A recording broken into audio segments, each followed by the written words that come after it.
Hi, and welcome to Wrong Way.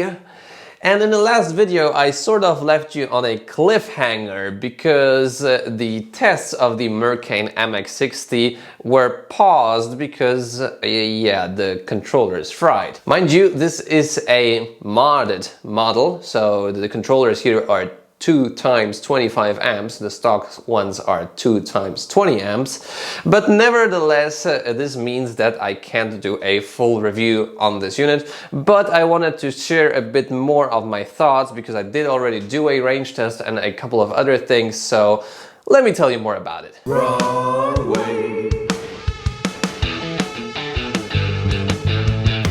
And here it is in all of its glory. And I also wanted to thank you guys a lot because every new video I upload recently is a banger, and I see your support, I see your comments, I see your likes, the views.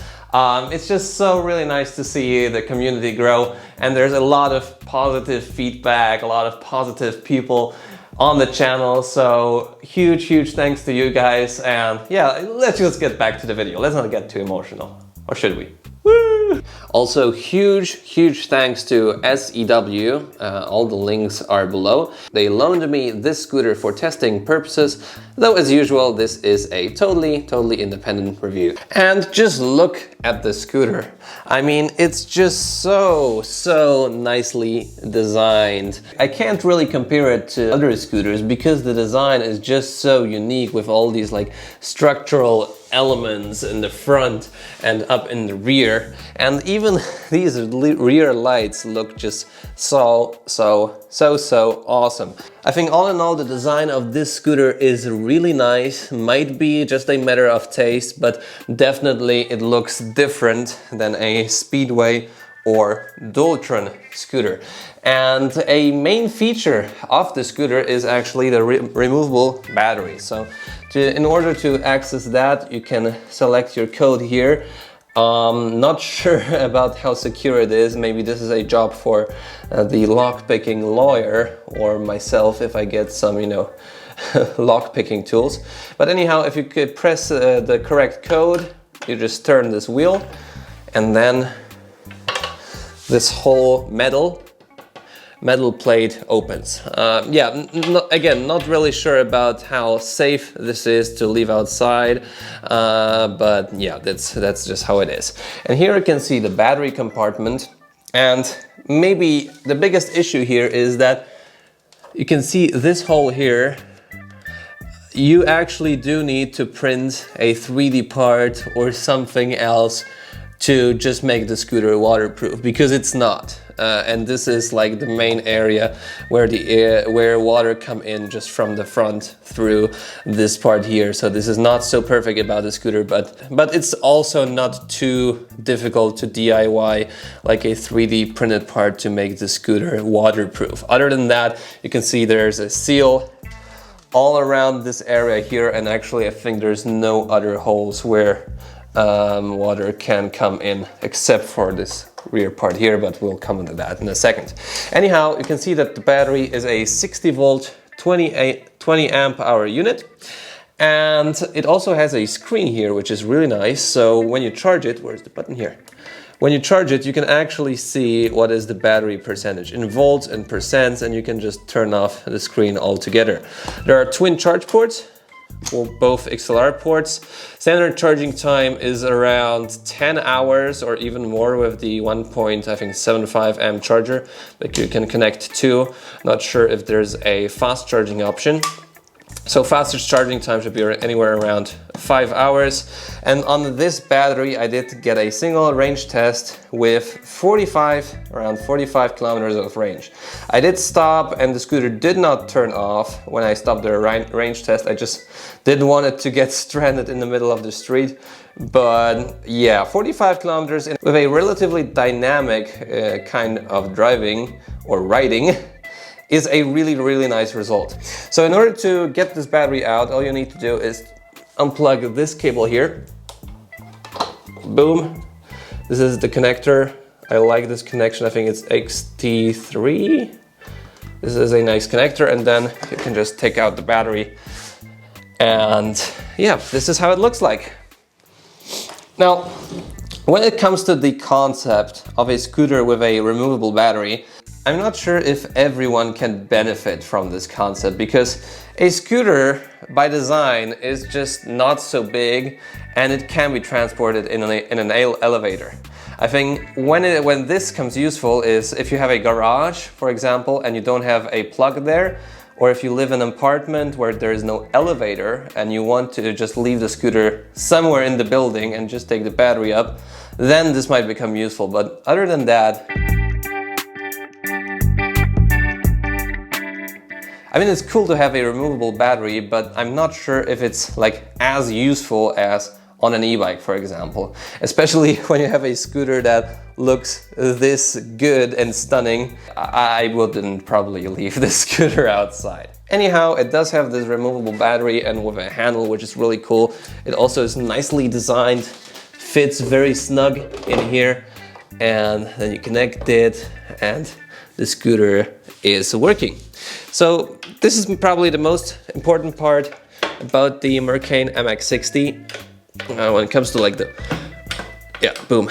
When it comes to its unique features, let's take a closer look at the handlebar. Grips, very soft, nice rubber material, and the usual QSS4 is it? Oh, here's LT01 displayed, you know, the usual Chinese display, but SEW can exchange it for a mini motors display, so this is pretty nice if you order from them. There are also two buttons on the left side. Also nice quality, not the janky square buttons you see usually, and there's a horn, pretty loud, and there's also a light. You can see the light is also a very condensed beam, not really super powerful, but it looks also super nice and modern, you know. All in all, the scooter looks just so good. You can also fold the handlebar by turning this part here, so let me just turn it. A lot of grease here. And then you can just fold like so. Oh yeah, and while we are at folding stuff, let me just also fold the scooters. This mechanism is a bit similar like on the WePad scooters or on the Cura scooters. So you have to turn this thing and it's out. And then you have this screw here, which you also need to take out. And now you can see that the scooter will fold, boom. Yeah, and basically you can see that this part gets through this and gets locked in place. And the cool part is that you now can use this screw that I just disassembled from the scooter, put it in here, boom, here.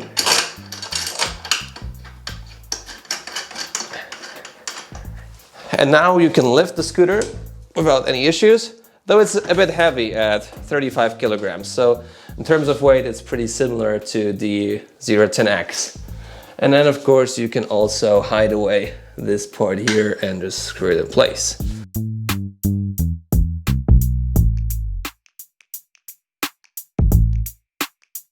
This scooter is also equipped with a set of air shocks, which is actually pretty nice. You can, I think you can adjust the compression or rebound here on this part and on this part here in the rear. Now, when it comes to the ride, it's actually really sporty. Like, it's not as soft as the 010X, but on the other hand, it's not as like hard or a bit bouncy like the Skywalker series of Cabo, or like the Speedway is also much stiffer than this one. So this is a sporty ride, but it has also really nice dampening and really nice compression. So if you drive fast over a big bump, it will definitely eat it up. But in terms of like ride comfort, it's less comfortable than a 010X, especially a 010X with a modded air suspension.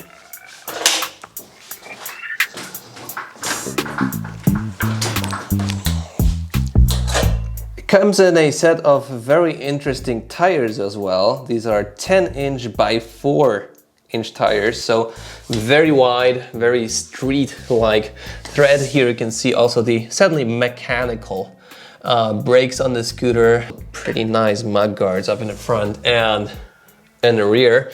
But actually, I will take a measuring tape right now and we'll check what's really the diameter of this wheel real quick. Yeah, around 29 centimeters.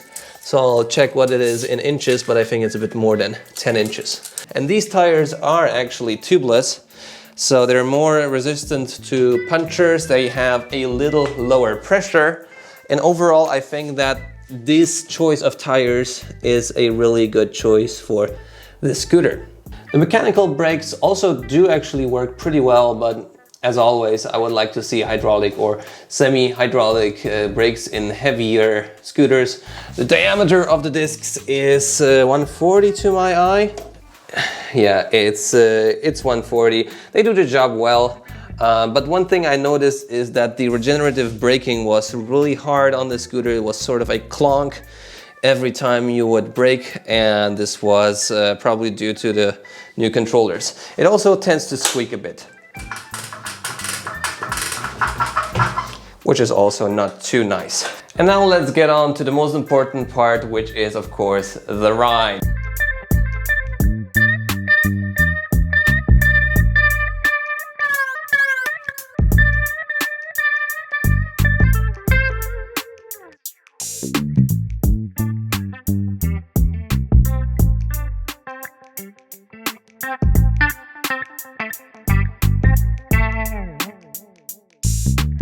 And I gotta tell you that the position on the scooter, the riding position is not the best one, especially if you're a taller person. The thing is, and I can show it to you like right now, that if you are standing on the scooter, even on the far like back side of it, you have the steering column like right in front of you. And the 0 to X is like here. And there's very, very little space for, you know, adjustments. You can't really put your feet back here, like on the Wolf, for example, because there is simply no like kickstand like here. It's here, which does help a bit in the scooter, but it's certainly, in my opinion, not a really comfortable driving position to be in. I sort of was squatting a lot on the scooter and even driving like this for reaching the top speed to have less drag. Top speed here, which I was reaching, is around 60, maybe a bit high, maybe a bit more than 60 kilometers an hour. The handlebars are wide, they're comfortable. I like that there is a kick, like a footrest at all, but it's not really a footrest because there is the damper like right here. This could be maybe a better design if there was like a shield in front of it. But definitely I would like to have this scooter like lengthened up until here, and this would make the ride just so much better. Because I like the steering column to be angled because it's way better for turns, and the turns on this thing are really, really nice, really enjoyable. But yeah, the scooter in my opinion is either too short, or it just has to have a longer deck, or the steering column has to be more straight. Other than that, I would also like to thank Peter, because he sent me additional additional info because he owns a MERCANE MX60, so huge shout out to him.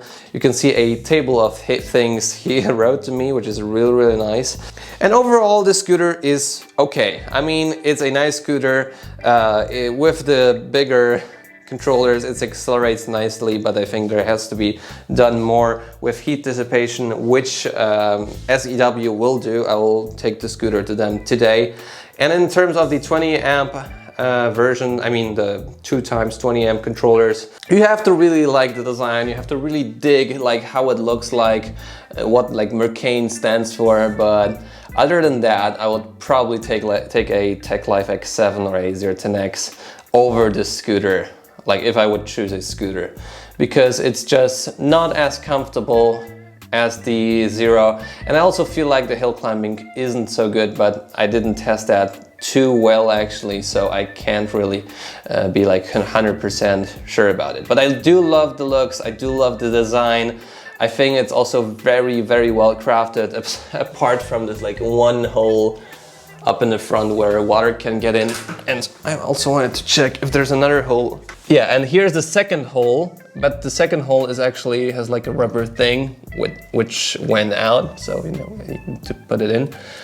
But apart from the hole up in the front, the scooter is actually very well sealed. So this is also pretty nice.